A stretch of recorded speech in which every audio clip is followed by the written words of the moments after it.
नमस्कार दोस्तों। ग्लोबलाइजेशन की दो तस्वीरें हैं। जब हम ग्लोबलाइजेशन सुनते हैं तो लगता है दुनिया एक हो रही है, सबको अवसर मिल रहा है। लेकिन सच्चाई यह है कि ग्लोबलाइजेशन की भी दो तस्वीरें हैं। एक तरफ वेल्थ, टेक्नोलॉजी और कैपिटल के तेज बहाव, दूसरी तरफ एक्सप्लॉयटेशन, असमानता और डिपेंडेंसी। आज मैं आपको बताऊंगा कि कैसे एम्पायर से लेकर चिमेरिका तक यह कहानी बुनी गई। पहले जानते हैं कॉलोनियल एक्सप्लॉयटेशन, कैपिटल का असली खेल।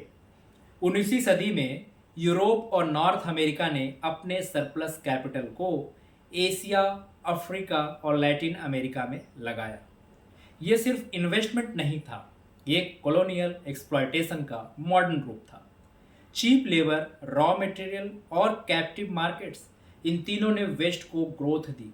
ब्रिटिश एम्पायर का सबसे बड़ा हथियार था फाइनेंस और इंश्योरेंस।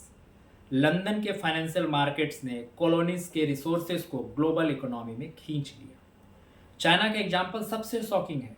ब्रिटिश ट्रेडर्स ने ओपियम ट्रेड को इतना बड़ा बनाया कि किंग एम्पायर कोलैप्स के कगार पर आ गया। 1839 में शुरू हुआ था opium war.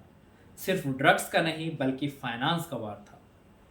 Treaty of Nanking 1842 के बाद हांगकांग ब्रिटिश फाइनेंस का हब बन गया। यानी ग्लोबलाइजेशन का पहला बड़ा सबक, जब ट्रेड अनइक्वल पावर बैलेंस पर खड़ा हो तो वहां एक्सप्लॉयटेशन में बदल जाता है। 20वीं सदी के अंत में दुनिया में एक नया शब्द सुना, चिमेरिका। इसका मतलब था चाइना और अमेरिका की आर्थिक शादी। अमेरिका ने कंजम्पशन किया, बोरोइंग किया, चाइना ने प्रोडक्शन किया और ट्रिलियंस ऑफ डॉलर्स अमेरिका को उधार दिए। ये रिलेशनशिप दोनों के लिए फायदेमंद लगी, लेकिन दुनिया के बाकी हिस्सों के लिए यह इम्बैलेंस का सिंबल था।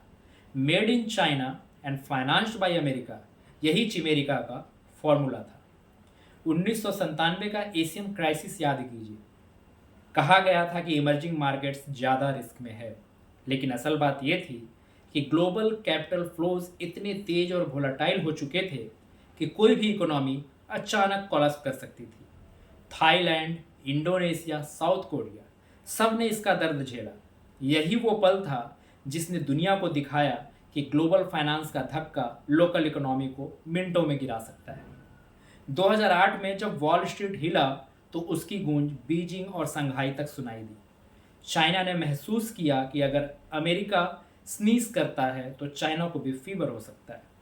लेकिन दूसरी तरफ अमेरिका भी समझ गया कि उसके कंज्यूमर मॉडल को चलाने के लिए चाइना की चीप गुड्स और सेविंग्स पर निर्भरता खतरनाक है।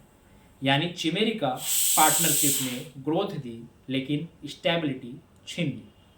तो दोस्तों, एम्पायर से लेकर चिमेरिका तक हमें तीन बड़े लेसन्स मिलते हैं। ग्लोबलाइजेशन वेल्थ क्रिएट करता है लेकिन इम्बैलेंस भी बढ़ाता है।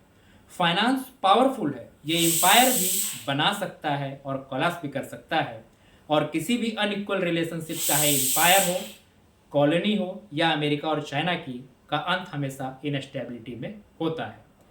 Thank you.